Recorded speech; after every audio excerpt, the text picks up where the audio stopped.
1800 hours Pakistan Standard Time. Assalamu alaikum. This is Radio Pakistan. The news read by Aisha Nayab. First, the headlines. Prime Minister has stressed the joint efforts of all stakeholders to eradicate polio from the country. President says the rapid development in the fields of information technology and science is vital for the progress of the country. Planning Minister has said that the Committee of Nations will have to treat the path of collaboration instead of clash of civilization in order to lay foundation of peace. Minister for Information Technology says 75% work is completed on 37 projects of broadband services under Universal Service Fund. Advisor on Kashmir Affairs and Gilgit-Baltistan has said every state institution of India is pursuing Hindutva mindset. In Indian illegally occupied Jammu and Kashmir, posters have appeared to register Kashmiris' protest against illegal detention of Jammu and Kashmir Liberation Front chairman and APHC leaders in different jails of India. And now the news in detail. Prime Minister Shehbaz Sharif has called for collective efforts to eradicate polio from the country. He was chairing a meeting of a national task force on polio eradication in Islamabad today. The Prime Minister assured that the federal government will extend every possible assistance and cooperation in this regard. Shehbaz Sharif voiced his concerns over the detention of recent polio cases in the country. He said all the stakeholders, including federal departments, provincial governments, and international organizations, have rendered valuable services for eradication of polio from the country. Prime Minister Shehbaz Sharif thanked international organizations including World Health Organization, Bill and Melinda Gates Foundation for extending technical and financial support to Pakistan's anti-polio campaign. The meeting was informed that 3 polio cases were reported in North Waziristan over the past 2 months. It was informed that 25 districts of Balochistan and Khyber Pakhtunkhwa are at high risk regarding spread of polio virus. No polio case was reported in Pakistan in the period between February 2021 and March 2022. Earlier, Shehbaz Sharif launched the Fresh Drive of anti-polio campaign by administering vaccine drops to children under 5 years. The anti-polio campaign was launched in view of the report of 3 new cases of the crippling disease in the country. In a tweet today, Shehbaz Sharif said the government has launched a new anti-polio campaign with a renewed zeal and focus. He said there is a complete synergy of thought and action amongst the provinces and other stakeholders to eradicate polio. He said a polio-free Pakistan is our national goal. Since Chief Minister Murad Ali Shah called on Prime Minister Shehbaz Sharif in Islamabad today. During the meeting, the Prime Minister was given detailed briefing on administrative affairs and the law and order situation of the province. He was also briefed on the recent incidents of terrorism in Karachi. The Prime Minister said the government will not allow the miscreant elements to disturb the law and order situation of Karachi. The two sides agreed that the federal and provincial governments will work in collaboration for development and progress of Karachi. President Dr. Arif Alvi says rapid development in the fields of information technology and science is vital for the progress of Pakistan. He was addressing the National Youth Convention 2022 in Islamabad today, which was organized by Pakistan Institute for Conflict Studies. The President Alvi also emphasized the importance of character building and called upon the youth to adopt high morals in their lives by standing firm against dishonesty and corruption. He stressed that the intellectual and financial corruption had immensely damaged Pakistan and called upon the youth to stay clear from it. Foreign Minister Bilawal Bhutto Zardari is in New York to participate in the ministerial meeting on Global Food Security Call to Action to be held at the United Nations today. The meeting will bring together a regionally diverse group of countries, including those most affected by food insecurity and those in a position to take action to address it.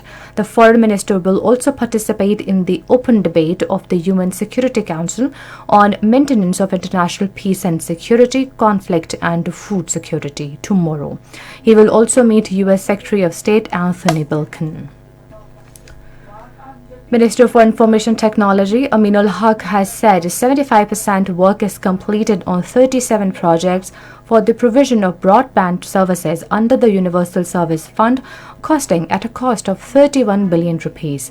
In a statement, he said that among these 37 projects, 9 different projects of optical fiber and broadband services are underway in Punjab, while 9 broadband projects are being completed in Sindh. Likewise, 11 projects are in progress in 14 districts of Balochistan, and 8 different projects of broadband services are being completed in 14 districts of KP. Minister for Poverty Alleviation Shazia Murray says the government is committed to provide health, employment and social safety to people. She was addressing a news conference in Islamabad this evening along PPP leader Faisal Karim Kundi. She said that the general public during the tenure of previous government has faced inflation, unemployment and other huge difficulties in the country. Addressing at the event, Faisal Karim Kundi said PTI chairman Imran Khan has a right to hold public meeting, but he should not make baseless allegations. Minister for Climate Change Shiri Rahman has warned that heat wave will continue to resurge if the precaution was not observed. She was addressing the convocation of Shahid Zulfikar Ali Bhutto Institute of Science and Technology in Islamabad. She said Turbat, Jacobabad and Dadu have become one of the most hottest cities in the world. She said Pakistan is ranked amongst the most populated countries in the world. This is Radio Pakistan. Minister for Planning and Development Ahsan Iqbal has said that the Committee of a Nation will have to treat the path of collaboration instead of clash of civilization in order to lay the foundation of peace in the world. Addressing an international peace conference in Islamabad today, he said this is the only cause for the survival and welfare of humanity. The minister warned if the causes of conflicts are not addressed, the day is not far when these will engulf the whole world. Ahsan Iqbal said the whole world is faced with the issue of extremism. He regretted that Muslims are being subjected to oppression under the state patronage in India. He said the very identity of Muslims is being targeted in India, which is the worst form of extremism. Advisor on Kashmir Affairs and Gilgit-Baltistan, Qamar Zaman Kaira, has said every state institution of India is pursuing Hindutva mindset. In a statement today, he said Kashmiri youth are being killed in extrajudicial fake encounters in Indian illegally occupied Jammu and Kashmir. The advisor on Kashmir Affairs said all the Indian oppressive tactics against Kashmiris have failed over the last 7 decades. Qamar Zaman Kaira said India is subjecting Kashmiri leader Yasin Malik to vengeance through oppressive judicial proceedings. In Indian illegally occupied Jammu and Kashmir, posters appeared in Srinagar and other areas to register Kashmiris' protest against illegal detention of Jammu and Kashmir Liberation Front chairman Muhammad Yasin Malik and APHC leaders and youth languishing in different jails of the territory and India.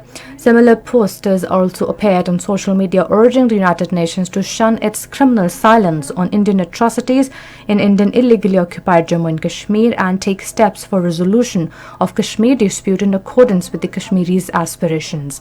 Complete shutdown will be observed in Indian illegally occupied Jammu and Kashmir on Saturday to mark martyrdom anniversaries of prominent liberation leaders Mirwais Muhammad Farooq, Khwaja Abdul Ghani Lone and martyrs of Hawal. Meanwhile, UK Minister of State in the Foreign Office Lord Tariq Ahmed, responding to a question, told the House of Lords that the British government is monitoring trial of incarcerated JKLF chairman Muhammad Yasin Malik very closely. The matter put to him by Lord Qurban Hussain, who termed the charges against Yasin Malik as fake, saying that his life is in real danger.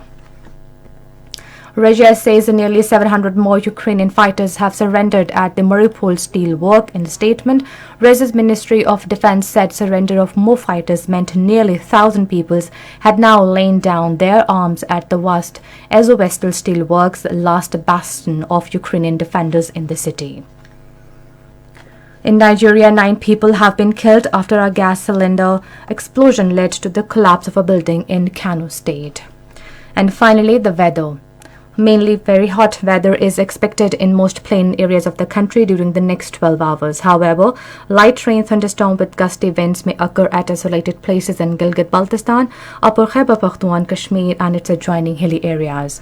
And that is the end of the news. For more news and analysis, log on to our website radio.gov.pk and also watch live video streaming of our bulletin on the link facebook.com/Radio Pakistan News